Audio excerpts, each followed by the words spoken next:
40 years, congratulations. Thank you. Pretty amazing achievement, but tell me where it all began 40 years ago, because you've been doing it for 40 years, you've just not arrived here recently. Correct. So we started the business, and it was all we did was PCB layouts. Mm-hmm. That's all we did, and we had CAD systems at the time. We got the business up to around 23 people, just doing layouts and drafting work. But then we kind of plateaued. So we did that a couple of years in a row. We started surveying our customers to see, is there another service? Is there something else you need? And everyone we talked to said assembly. If you could assemble, we would be interested. So, I didn't know anything about manufacturing, so I was like, okay, we'll go buy some machines and we'll have at it. But that didn't work out. I had gone to a seminar about how to do acquisitions.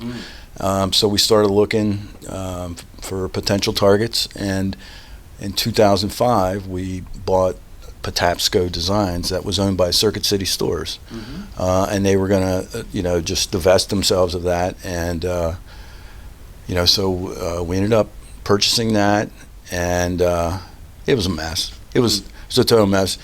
I was always under the impression that PCB layout, that's the tough part, right?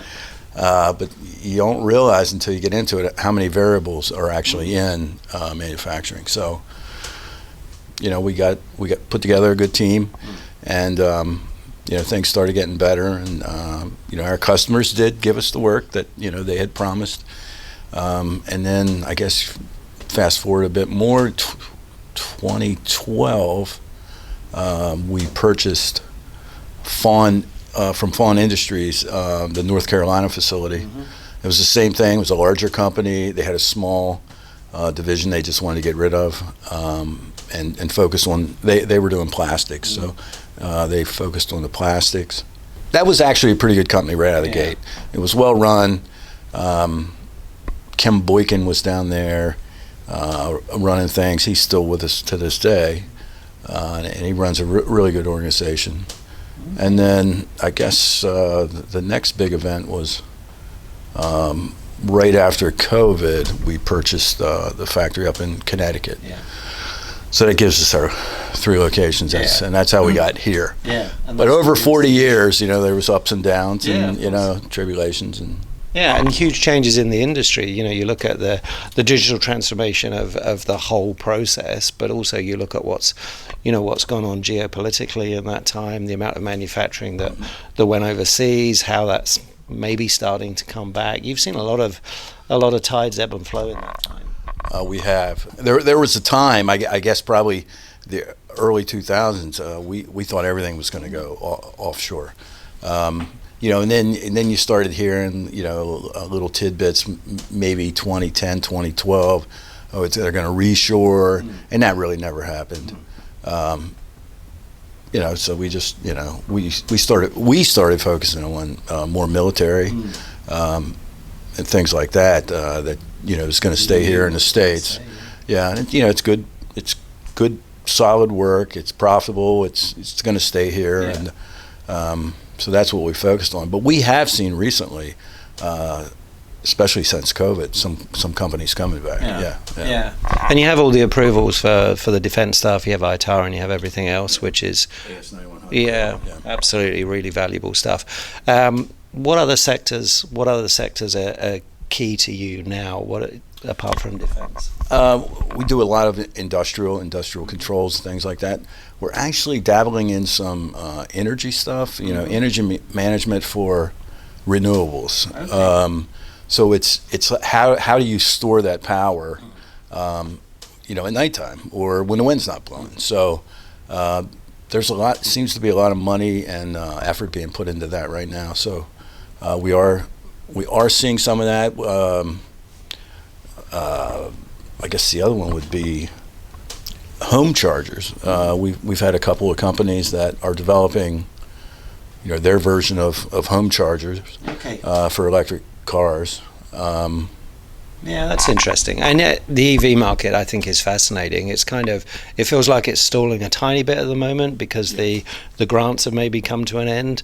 But actually, the automotive industry is just using more and more electronics, whether it's internal combustion or EV. So it's, it's still a growing sector. It's still important. It is, and I think it continues to grow. Even if you get autonomous vehicles, I think you have even more electronics.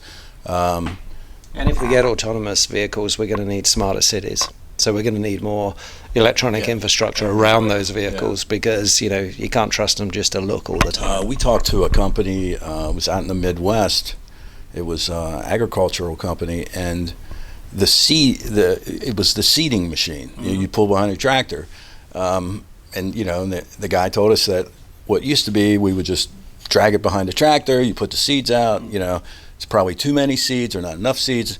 But now they have gone electronic, and it puts out the proper amount, so you don't have the waste or anything like that. And I would assume they're probably doing the same thing with the fertilizers too. Yeah, and it's almost autonomous. They're using camera technology to choose where to put stuff. To cut the corn or the plant or whatever. So electronics in everything we do. Some of you mentioned the megatrends, the megatrend we've seen in terms of reshoring, and it feels like there's some reshoring. It feels like there's some cases where, as numbers get higher, they don't go offshore, which is equally valuable to companies like yours. The other big trend we're seeing is the challenge of recruiting talent. Talent seems to be an issue everywhere. Is that the case in your locations? And what's the answer to that? Is it a mixture of automation, a mixture of training? So we here in Maryland, it has been a bit easier. We've been hiring, especially like for the professional staff. We've just been hiring engineers right out of school, training them up, and they've done really well. The entry level people, I think you're going to have to do the same thing. You're going to have to bring people in. You're going to have to pay them and train them. Yeah. Plus a lot of people, they still they believe that manufacturing is still kind of a dirty, kind of a job. Yeah. Then you got to get them through and show them the state-of-the-art facilities you've got, because surely then there's a little bit of a light bulb comes on and they can see that there are good, sustainable jobs out there. Yes. One of the things that we have always done from the very beginning is to try to promote from within. So anybody that really has the hustle, we always give them opportunities. And any new job postings or anything we do, we always open it up to the current employees first. And they can apply for them. So that has worked out well for us, really well. Yeah, I think that's important. And it's like you say, if they've got the hustle, you're prepared to invest in training them and prepared to create more opportunities and better opportunities for them, which is important. That's how you're going to retain. Yeah, I mean, at the end of the day, everybody just wants to feel good about what they do, right? It's not just a paycheck. I think it gets lost if you're just looking at it like that.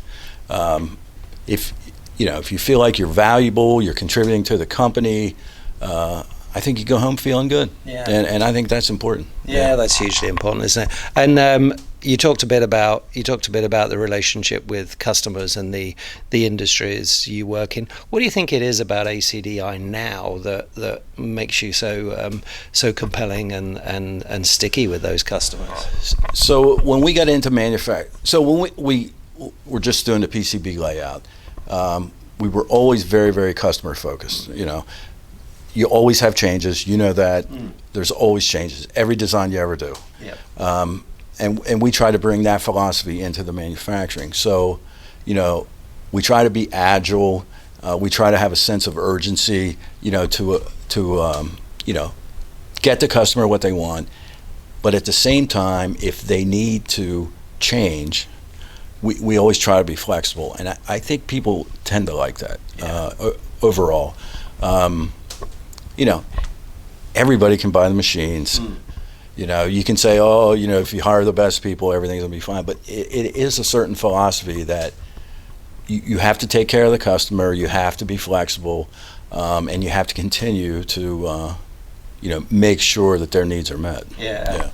And I love that that comes from your experience as a PCB designer, because as I said before, that's where I started my career. One of the things that I think is interesting about ACDi is you seem to have a really strong focus now on digital transformation, on manufacturing excellence, and you're really driving, quality improvements. You're driving performance and efficiency improvements through that. You seem to have a really good team that's doing that. Is that something that you've focused on in the last decade? We've always focused on technology and trying to keep up with the latest trends and things. I think as we've grown and become more profitable, it allows us to focus and reinvest in new equipment, new technology, new software, training for the people, and that has, I think, has helped the overall growth of the company. It really has. Yeah, it pays dividends not just in delivering more profit to the bottom line, but also delivering better products and more reliability to your customers. But I have seen manufacturing companies that don't reinvest, and you go into places and they're kind of junky looking, So to me, you have new component sizes come out. If you don't have the latest and greatest equipment, how are you going to do it? How are you going to inspect them? So all that technology plays into it, and I think the reinvestment, the training, all that is a big part of it. Yeah, and you have a good partnership with your local representatives and certain equipment manufacturers. That's important to kind of tell them what you've got coming down the line, but also understand what they're seeing in the market and what they're delivering. Yeah, that's correct. We standardize across all three factories the Co-Young products, the SPI and the 3D AOI. It allows us to share, the training back and forth, the expertise that we have here in Maryland, because we started with it here first.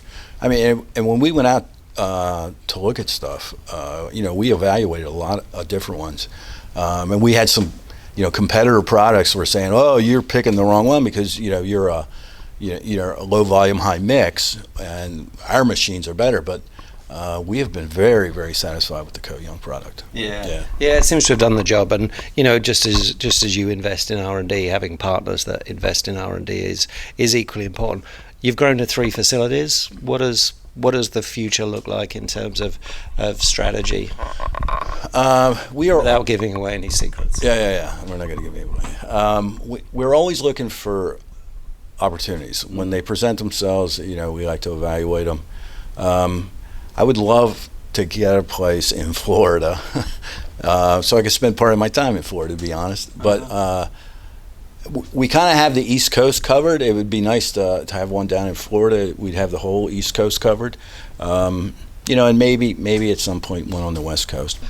Congratulations on growing the business to where it is today. Continued success, and thanks so much for talking to me. Thank you very much. It was a pleasure.